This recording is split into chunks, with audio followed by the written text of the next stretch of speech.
Now we go to Jane, who is going to tell us about what's happening in town this weekend. Right, thanks, Andrew. And now on to what's new. And do we really need yet another sports shop in Bradcaster? Well, most of you probably know Sports World, the branch of a Danish sports goods company that opened a few years ago. It's attracted a lot of custom, and so the company has now decided to open another branch in the area. It's going to be in the shopping centre to the west of Bradcaster, so that will be good news for all of you who found the original shop in the north of the town hard to get to. I was invited to a special preview, and I can promise you, this is the ultimate in sports retailing. The whole place has been given a new minimalist look with the company's signature colours of black and red. The first 3 floors have a huge range of sports clothing as well as equipment. And on the top floor, there's a cafe and a book and DVD section. You'll find all the well-known names, as well as some less well-known ones. If they haven't got exactly what you want in stock, they promise to get it for you in 10 days, unlike the other store, where it can take up to 14 days. They cover all the major sports, including football, tennis and swimming. But they particularly focus on running, and they claim to have the widest range of equipment in the country.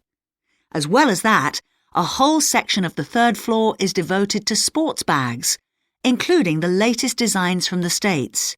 If you can't find what you want here, it doesn't exist. The shop will be open from 9 a.m. this Saturday. And if you go along to the opening, then you'll have the chance to meet the national 400 metres running champion, Paul King, who's coming along to open the shop. And he will be staying around until about midday to chat to any fans who want to meet him and sign autographs. Then there will be a whole range of special attractions all weekend. There will be free tickets for local sporting events for the first 50 customers, and also a special competition open to all.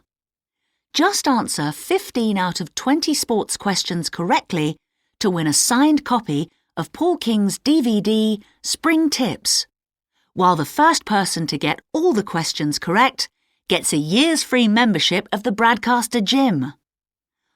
All entrants will receive a special sports calendar with details of all Bradcaster fixtures in the coming year.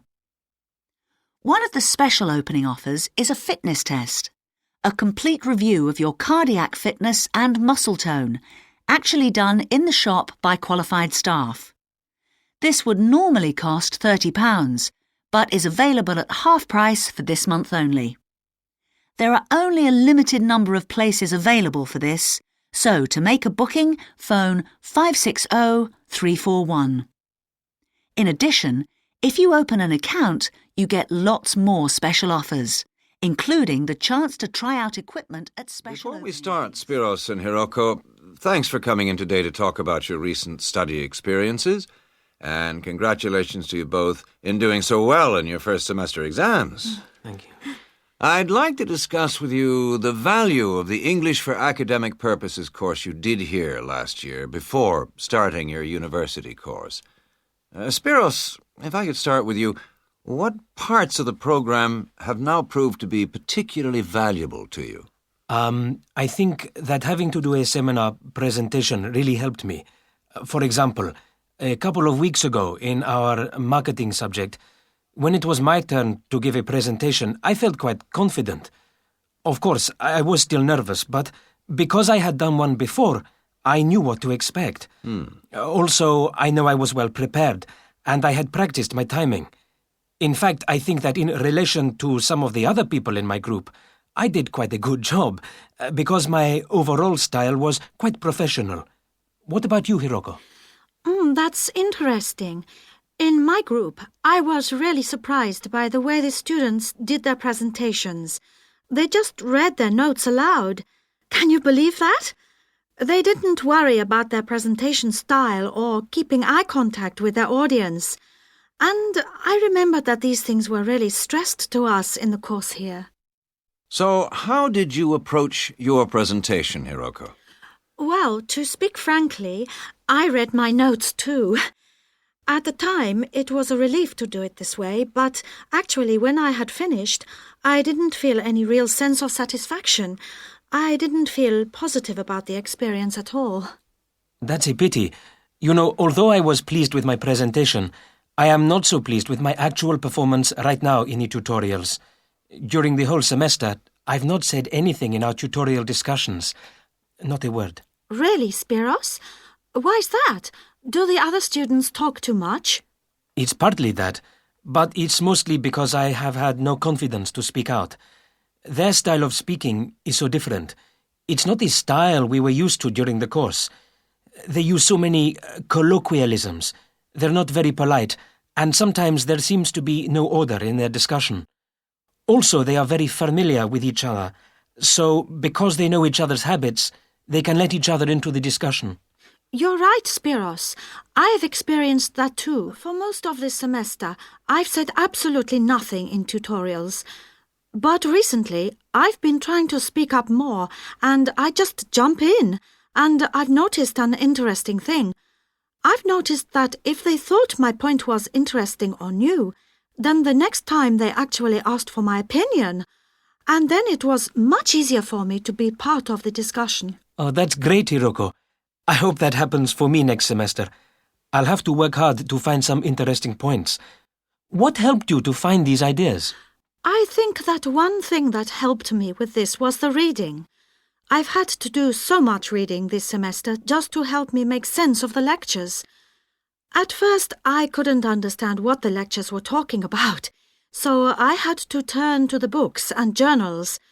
Every night I read for hours, using the lists of references that were given, and I made pages of notes. At breakfast, I read and read my notes again.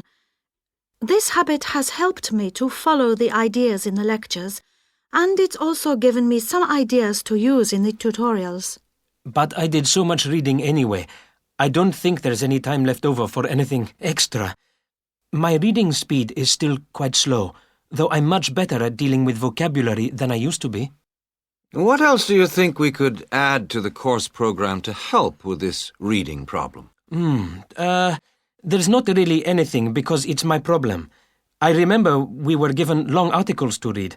We didn't like that, but now I realize that reading those long articles was good preparation for the things I need to read now. Also, in class, we regularly had speed reading tasks to do, and we kept a record of our reading speed, so the teachers were encouraging us to work on that. That's true, Spiros, but what we read could have been different. Sometimes in the English class, I felt frustrated when I had to read articles about the environment or health or education, because I wanted to concentrate on my own field, but we didn't read anything about engineering. So I think I wasted some time learning vocabulary I didn't need. But surely the strategies you were taught for dealing with that vocabulary were helpful? Yes, but psychologically speaking, I would have felt much better working on reading from my own field.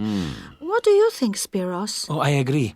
That would have helped my confidence too, and I would have been more motivated.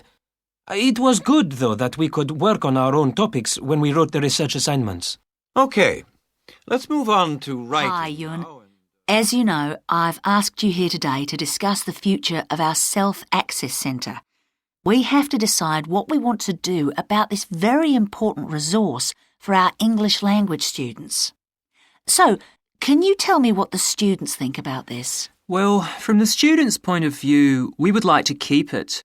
The majority of students say that they enjoy using it because it provides a variation on the classroom routine, and they see it as a pretty major component of their course. But we would like to see some improvements to the equipment, particularly the computers. There aren't enough for one each at the moment, and we always have to share. Well, yes, the teachers agree that it is a very valuable resource, but one thing we have noticed is that a lot of the students are using it to check their personal emails. We don't want to stop you students using it, but we think the computers should be used as a learning resource, not for emails. Some of us also think that we could benefit a lot more by relocating the Self-Access Centre to the main university library building. How do you think the students would feel about that, Ewan? Well, the library is big enough to incorporate the Self-Access Centre, but it wouldn't be like a class activity anymore. Our main worry would be not being able to go to a teacher for advice. I'm sure there would be plenty of things to do, but we really need teachers to help us choose the best activities. Well, there would still be a teacher present and he or she would guide the activities of the students. We wouldn't just leave them to get on with it. Yes, but I think the students would be much happier keeping the existing setup. They really like going to the Self-Access Centre with their teacher and staying together as a group to do activities. If we could just improve the resources and facilities, I think it would be fine. Is the cost going to be a problem? It's not so much the expense that I'm worried about, and we've certainly got room to do it, but it's the problem of timetabling a teacher to be in there outside class hours. If we're going to spend a lot of money on equipment and resources, we really need to make sure that everything is looked after properly. Anyway, let's make some notes to see just what needs doing to improve the centre. What about the computers? I think it might be a good idea to install some new models. They would take up a lot less room, and so that would increase the workspace for textbooks and so on. That would be great. It is a bit cramped in there at times. What about other resources?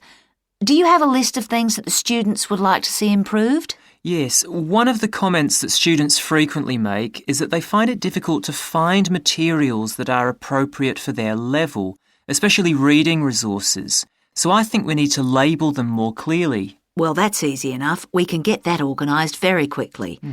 In fact, I think we should review all of the study resources as some of them are looking a bit out of date. Definitely.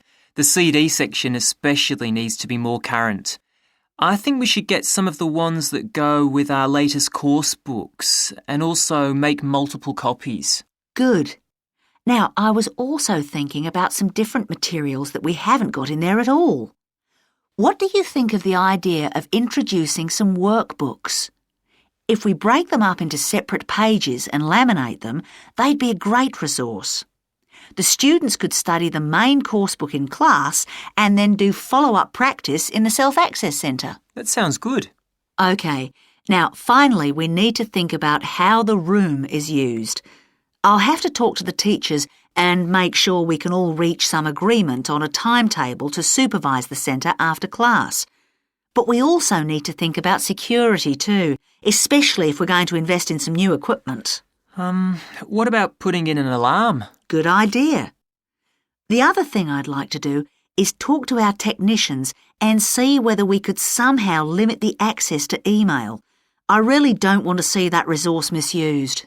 What about if we agree to only use it before and after class? Yes, that would be fine. OK, anyway, that's great for now. We'll discuss it further when we've managed to sort